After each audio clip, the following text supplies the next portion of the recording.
Das Wattenmeer ist besonders, weil es gibt halt viel Wasser.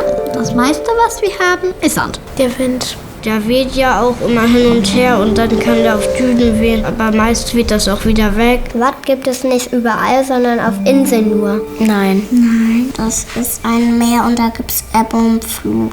Also wenn das Wasser weg ist, dann ist Ebbe und wenn das Wasser wiederkommt, ist Flut. Ja, das ist, ich weiß, das wird so vom Mond angezogen nach oben. Aber dann ist auf der anderen Seite der Erde, wo der Mond nicht ist, auch noch Flut.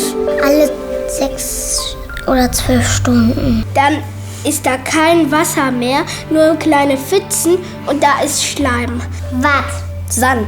Matsch und Pampe. Also Watt ist eigentlich abgetriebenes Meer. Der Meeresgrund sozusagen. Und da leben auch ganz viele Tiere drin.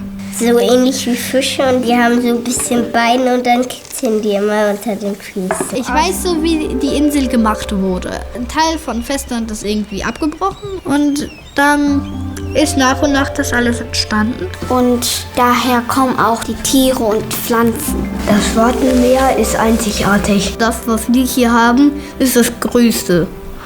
Nach meinem Wissen.